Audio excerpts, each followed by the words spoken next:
Harkafuuni akka mul'atan kabajamtoota hordoftoota keenyaa miidiyaa wiirtuurraa oduu guyyaa kanaa qabadhee isiniif dhiyaadheen jira. Oduu isinitti himuun kan isin faana turu ani Lubee Qirmaati. Mee bokkootti sirni gumii taa'uu raawwatamuun abbootiin gama qaccaa isaanitti deebi'an. Sirni wal harkaa fuudhiinsa Baallee Gadaa Oromoo Gujii marsaa 75ffaan akkaataa duudhaa fi sirna isaa eegeen ji'oota hedduudhaaf sirnoota garaagaraatiin gaggeeffamuudhaan jala bultii wal harkaa fuudhiinsa Baallee yookaan dabarsaa aangoo abbaa gadummaa gumiin guddaan guyyaa har'aa eegalee gaggeeffamaa jira. Haaluma kanaan guyyaa har'aa labsii qooroo, labsii aadaa fi labsiin seeraa ni gaggeeffamaa jedhame. Yaa'iin guyyaa har'aa lallabee yaa'a walii galaa yennaa ta'an qaamni aangoo kennuu fi fudhatus iddoo argamanitti karaa guutuudhaan kan lallabame yoo ta'u kunis lallabbii wayyoo maatii jedhame. Waaqni wayyuu ardaan wayyuu haadhaa fi abbaan wayyuu jechaa wayyuu walii galaa lallabuudhaan sirna itti aanuudhaaf qophaa'uudhaaf gama qaccaa yookaan galma isaaniitti deebi'anii jiru. Wal harkaa fuudhiinsa Baallee Mee Bokkoo sirna gadaa yookaan aangoo walitti dabarsuu Oromoo Gujii yoo ta'u godina Gujii aanaa Annaa Surraa keessatti gaggeeffama. Sirni kun waggaa 8 kan gaggeeffamu yoo ta'u Oromoon Gujii hundi jechuunis uraagaa maatii fi hookuun irratti ni hirmaatu. Sirni wal harkaa fuudhiinsa baranaatiin Baalleen Gadaa Armuufaa irraa gara Gadaa Roobaaleetti dabarti jedhamee eegama jechuudhaan biiroo aadaa fi turizimii Oromiyaa irraa odeeffanne. Naannoo Affaar magaalota garaagaraatti mariin uummataa gaggeeffamaa jira. Mariin kunis mata duree obbolummaa sabdaneessummaa nageenya waaraa fi badhaadhina hunda galeessaaf jedhuun waltajjiin marii uummataa magaalota naannoo Affaaritti gaggeeffamaa jira. Marii magaalaa Samaraatti gaggeeffamaa jiru irratti ministeera geejjibaa fi loojistikii Dr. Alamuu Simee, pirezidaantii ittaanaa naannoo Gaambeellaa Taankuwaay Jook akkasumas pirezidaantii ittaanaa naannoo Affaar Elamaa Abubakar kan hoogganan ta'uun ibsamee jira. Marii kana irratti qondaaltota mootummaa federaalaa fi naannichaa, investoroota, abbootii amantaalee, jaarsolii biyyaa akkasumas kutaaleen hawaasaa garaagaraa fi jiraattonni magaalichaa hirmaachaa jiru. Mariin kunis magaalota Samaraa, Loogiyaa fi Asaayittaatti kan gaggeeffamu ta'uunis ibsamee jira.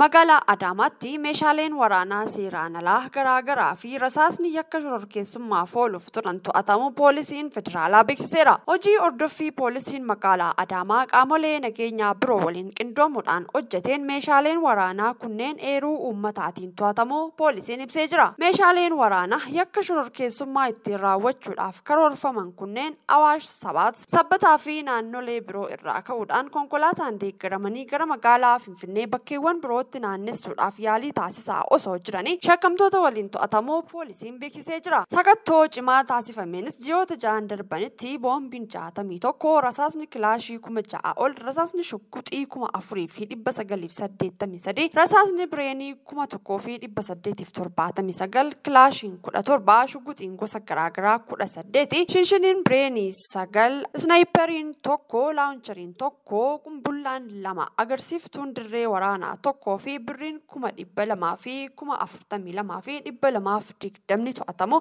poolisiin magaalaa Adaamaa beeksisee jira.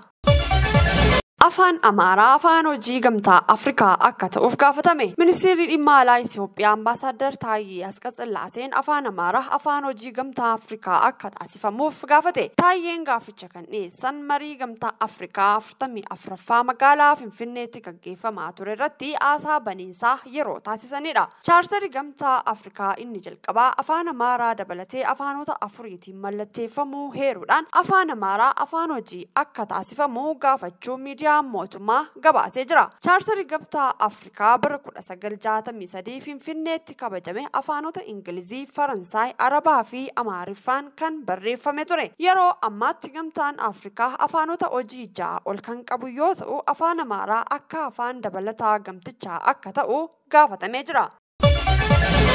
Itoophiyaa fi Angoolaan dhimmoota garaagaraa irratti waliin hojjechuudhaaf waliigaltee mallatteessan. Ministeerri dhimma alaa Itoophiyaa Ambaasaadder Taayyee Asqasillaasee fi ministeerri dhimma alaa Angoolaa Teetee Antooniyoo waliigaltee kana mallatteessanii jiru. Waliigalteen kunis dhaabbilee biyyoota lamaanii akkaataa qindoominaan waliin hojjechuun danda'amuu fi dhimmoota siyaasaa irratti akka ta'e ministeera dhimma alaatti daayirektarri dhimmoota Afrikaa Ambaasaadder Fisahaa Shaawol himanii jiru. Ministeera dhimma alaa Angoolaatti Daayirektarri Baa Afrikaa Giddugala Bahaa fi dhaabbilee naannoo Joorji Kaantiriinaa Kaardoos walitti dhufeenyi biyyoota lamaanii seena qabeessadha jedhan. Daandiin qilleensa Itoophiyaa biyyoota Afrikaa fi ardii biroo waliin wal quunnamsiisuu keessattis adda durummaadhaan gahee isaa bahaa jira jedhanii jiru.